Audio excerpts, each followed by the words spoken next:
Sanctuary Festival started about 6 years ago, and we wanted to create an event where all of the members of our community could come and feel welcome and feel represented, and also to raise awareness of issues around refugees and asylum. When we first started, there was a lot of stuff in the media around what was happening in Calais, around what was happening increasingly in the Channel, and we wanted to send a different message to some of the screaming headlines, and to say, actually, we can all come together. We all like to listen to music. We all like to sit in the sun and play with our children. And so it tries to do both things. It both is an event of welcome and openness, but it also has a message to say we need to stand by people who are seeking sanctuary and trying to seek refuge in our country, and we need to show that we stand by them. This town is so full of artists and musicians, and actually when it first started, it came out of conversations with artists and musicians who were saying, how can we help? How can we get involved? And I thought, well, let's have an event, let's have a festival and invite everybody.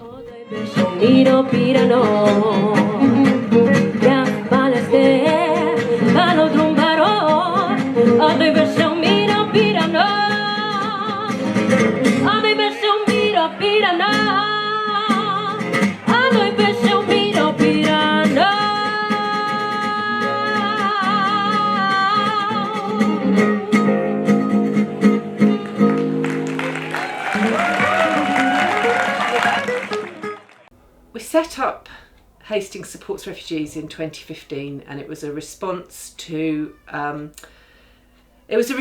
refugee crisis that was happening. Firstly, for us, what was happening in Calais, and then very swiftly, what was happening on the beaches of Greece.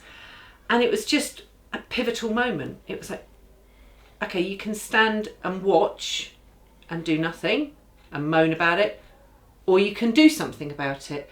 And when I was a child, I had a postcard on my bedroom wall, which is quite a famous poem that, first they came for the socialists and I did nothing. Finally, they came for me and there was no one left to speak out, by Martin Niemöller. And it had always had this enormous impact on me, that whole poem.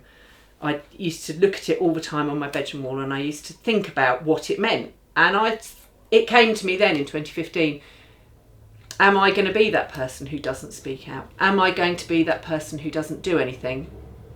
Or am I going to be motivated, and am I going to try and find a way through this horrific situation that, has only got worse since then, So, yeah, that was my initial motivation to get involved.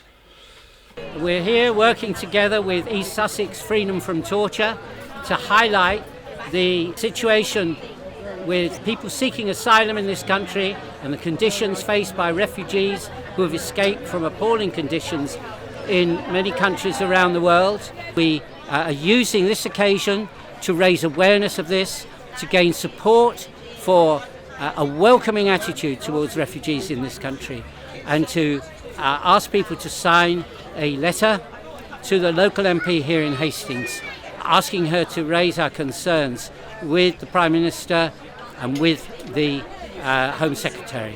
We're here today to draw attention to the fact that by building cultural links and shouting political phrases and working with different political groups, we can eventually do something about the disastrous situation in the West Bank and in Gaza now.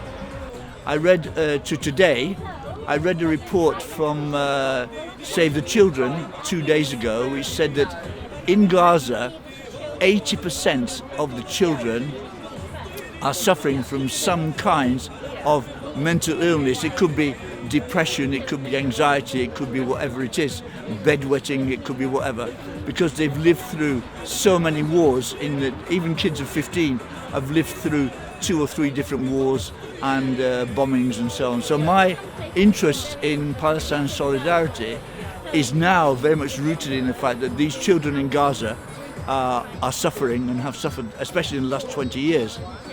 And also the fact that almost every day, someone in the Israeli police or in the army, for reasons they don't always explain anyway, kills a Palestinian. Very often in the West Bank, quite often in Gaza.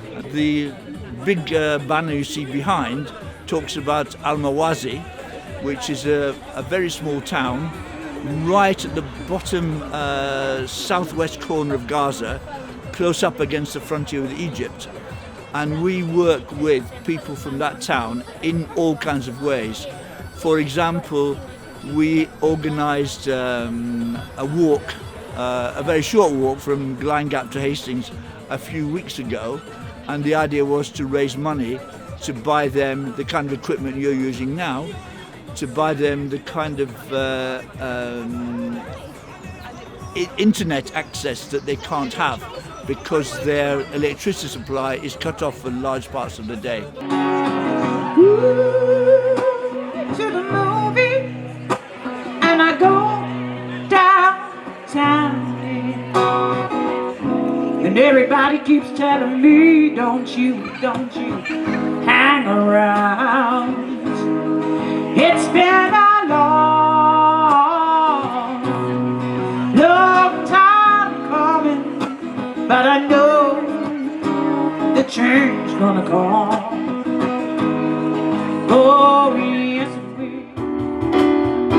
Ain't nobody loves me better, makes me happy, makes me feel this way.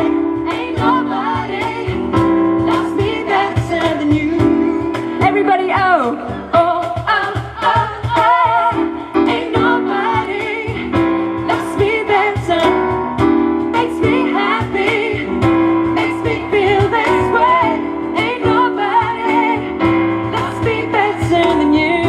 Right, just your voices. Oh, oh, oh, oh. My name is Pierre Matate. I work for Together South, which is a project underground south. We work with refugees and non-EU migrants. We help them to integrate into local community here in Hastings and Bexhill and around the county. We offer them free language skills and basic employment support and to get integrated into the community. We would like the people of Hastings, the people of Bexhill, to welcome refugees and non-EU migrants. They are human beings, humankind. They have so skills, so much to offer to us, like we can all welcome any person, strangers in our homes. Thank you very much. Hello, my name's James Bacon. I'm the Mayor of Hastings and I'm here at the Refugee Sanctuary Festival at Hastings Museum. There's been so many events going on throughout the week and it's so important to be able to celebrate refugees in this town and show the people of Hastings that we are welcoming of everyone, and that is one of the best things of being part of Hastings. We're inclusive, we're diverse and we welcome everyone. We are one Hastings, many voices, and hopefully at the end of this festival more and more people will know about what it is to be a refugee, but also how we can support them as well and help integrate everyone into our society. This way, ladies and gentlemen, for the boy who would be a knight for all ages. This way. You will be excited by the tale, I'm sure. That's you at the front row. Everyone's not looking at. If you can come and sit down, that'd be lovely. Oh, but I really, really want to be a knight. You don't know how to be a knight. You know nothing about knights. I should be allowed to be a knight, shouldn't I? Yeah. If I want to be a knight, what do I need? Money. Armour. A sword. Anything? A shield.